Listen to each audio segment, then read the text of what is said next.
মেঘে ছুঁয়ে থাকা বিশাল তৃণভূমি, দিগন্তজোড়া নির্জন উপত্যকা, আর ইতিহাসের গভীর থেকে উঠে আসা এক রহস্যময় দেশ হচ্ছে মঙ্গোলিয়া। এ যেন এমন এক পৃথিবী যেখানে এখনো প্রকৃতি চলে নিজের নিয়মে, আর মানুষের জীবন সেই প্রকৃতির সাথে তাল মিলিয়ে এগিয়ে যায়। এখানে জন্ম নিয়েছে ইতিহাসের সবচেয়ে ভয়ঙ্কর সাম্রাজ্যের, চেঙ্গিস খানের। একসময় যার সেনাবাহিনী কাঁপিয়ে দিয়েছিল পুরো বিশ্বকে। আজকের এপিসোডে আমরা জানব মঙ্গোলিয়াতে মানুষের জীবন ঠিক কতটা ভিন্ন, এই উপত্যকায় কি লুকিয়ে আছে যা বাইরের মানুষ জানে না। মঙ্গোলিয়া এশিয়া মহাদেশের পূর্ব ও মধ্যভাগে অবস্থিত একটি স্থলবেষ্টিত দেশ। এর উত্তরে রয়েছে রাশিয়া এবং দক্ষিণ, পূর্ব ও পশ্চিম এই তিন দিকে রয়েছে চায়না। ভৌগোলিকভাবে এটি বিশাল তৃণভূমি, মরুভূমি এবং পাহাড়ি অঞ্চলের সমন্বয়ে গঠিত। দেশের দক্ষিণ অংশ জুড়ে বিস্তৃত রয়েছে বিখ্যাত গোবি মরুভূমি, যা বিশ্বের অন্যতম বৃহৎ মরুভূমি। অন্যদিকে উত্তর ও পশ্চিমাঞ্চলে রয়েছে উঁচু পাহাড় ও বনাঞ্চল, যেখানে ঠান্ডা আবহাওয়া সবসময় বিরাজ করে। মঙ্গোলিয়ার বেশিরভাগ অঞ্চল সমুদ্রপৃষ্ঠ থেকে অনেক উঁচুতে অবস্থিত, ফলে এখানকার আবহাওয়া চরম ধরনের। গ্রীষ্মে গরম এবং শীতে প্রচণ্ড ঠান্ডা। এর বিস্তীর্ণ খোলা প্রান্তর এবং কম জনসংখ্যা দেশটিকে পৃথিবীর সবচেয়ে কম ঘনবসতিপূর্ণ দেশগুলোর একটি করে তুলেছে। মঙ্গোলিয়ার একেবারে উত্তর প্রান্তে রয়েছে একটি ভয়ঙ্কর, নির্জন এবং বরফে ঢাকা পৃথিবী। এটি এমন একটি অঞ্চল যেখানে শীতকালে তাপমাত্রা নেমে যায় -45 ডিগ্রির নিচে। এই কঠিন নির্মম পরিবেশের মাঝে বসবাস করে এক রহস্যময় যাযাবর জনগোষ্ঠী সাইতান বা রেনডিয়ার পালক জাতি। তারা পৃথিবীর শেষ দিকের সেই মানুষদের মধ্যে অন্যতম, যারা এখনো রেনডিয়ারের পিঠে চড়ে জীবনযাপন করে। তাদের গল্পে আমরা ঢুকবো দুটি বিশেষ মানুষের সঙ্গে পরিচয়ের মাধ্যমে। এই গল্পে শুরু হয় ইউভি এবং চাদাকে দিয়ে, যারা তাদের আরেক ভাই হুলুকের সাথে দেখা করতে যাচ্ছে। হুলুক থাকে মঙ্গোলিয়ার পাহাড়ে একটি সম্পূর্ণ বিচ্ছিন্ন জায়গায়। সেখানে পৌঁছাতে হলে তাদের বিশাল বরফের জমাট বাঁধা একটি জলাশয় পেরোতে হয়। বরফের উপর দিয়ে হাঁটার সময় শোনা যায় ভয়ঙ্কর শব্দ, বরফের সংকোচন ও প্রসারণের আওয়াজ, যা সারা দিন চলতে থাকে। মানুষের জন্য এই পথ বিপজ্জনক হলেও রেনডিয়ারের জন্য এটি স্বাভাবিক, যেন তারা বরফের উপর নাচতে নাচতে এগিয়ে যাচ্ছে। দুই ভাই টানা 2 দিন ধরে পাহাড় আর তুষারপথ অতিক্রম করে অবশেষে পৌঁছায় হুলুকের কাছে। হুলুকের বয়স 30 বছর।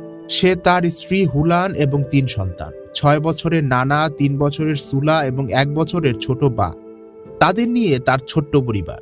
এই ছোট্ট পরিবার বরফের জঙ্গলে বাস করে। তাদের বাসস্থান খুবই সাধারণ, এটি দেখতে অনেকটা ছোট টিপির মতো, যেখানে নেই কোনো আধুনিক সুবিধা। তারা একটি মাত্র চুলা দিয়ে রান্না এবং গরমের ব্যবস্থা করে। পুরো পরিবার মাত্র 10 বর্গ কিলোমিটারের ছোট্ট একটি জায়গায় বসবাস করে, যা তাদের কাছে একটি গর্বের বিষয়।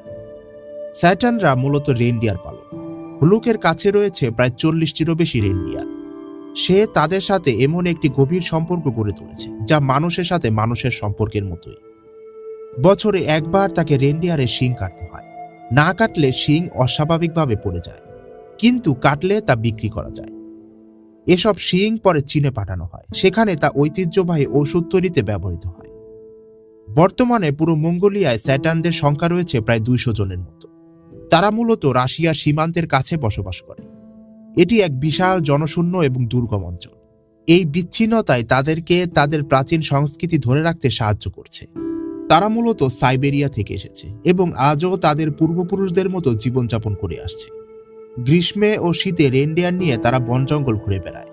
খাদ্য হিসেবে তারা লাইকেন খুঁজে বেড়ায়। তাদের সমাজে বিয়ের ক্ষেত্রেও রয়েছে একটি অদ্ভুত নীতি। যেহেতু তাদের সংখ্যা খুবই কম, তাই তারা নিজেদের মধ্যে বিয়ে এড়িয়ে চলে। এই জন্য ছেলেদের বাইরে থেকে স্ত্রী খুঁজতে উৎসাহ দেওয়া হয়।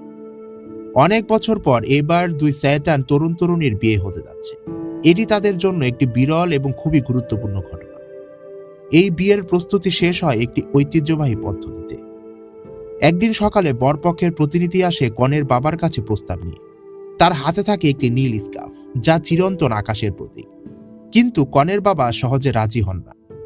তাই তিনি ইচ্ছাকৃতভাবে দেরি করেন, যাতে বোঝানো যায় মেয়ের মূল্য ঠিক কতটা বেশি। তবে এক পর্যায়ে তিনি সম্মতি দেন এবং শুরু হয় বিয়ের প্রস্তুতি। কিছুদিন পর সবাই মিলে নতুন দম্পতির জন্য ডিপি তৈরি করে। তাদের বিয়ের দিন ঠিক হয় চাঁদের ক্যালেন্ডার অনুযায়ী। বর কনে সাদা ঘোড়ায় চড়ে আসে। তাদের কাছে এই সাদা রং পবিত্রতার প্রতীক। তারা টিপির চারপাশে 3 বার ঘোরে এবং রেনডিয়ারের দুধ ছিটিয়ে আশীর্বাদ কামনা করে।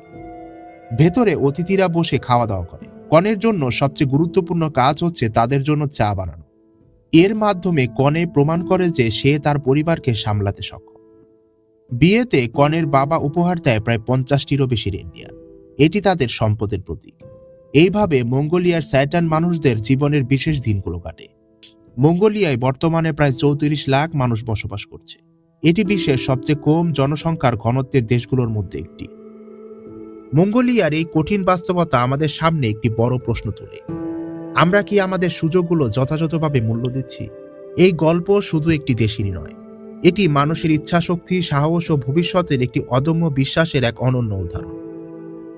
অতীতের গৌরব আর বর্তমানের সংগ্রাম, এই দুয়ের মাঝখানে দাঁড়িয়ে রয়েছে আজকের মঙ্গোলিয়া।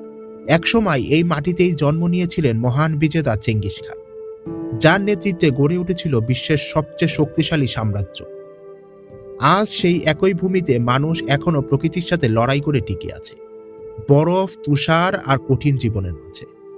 মঙ্গোলিয়া শুধু একটি দেশ নয়, এটি একটি জীবন্ত ইতিহাস, যেখানে প্রতিটি তৃণভূমি, প্রতিটি পাহাড় আর প্রতিটি যাযাবর মানুষের জীবনে লুকিয়ে আছে শত শত বছরের গল্প।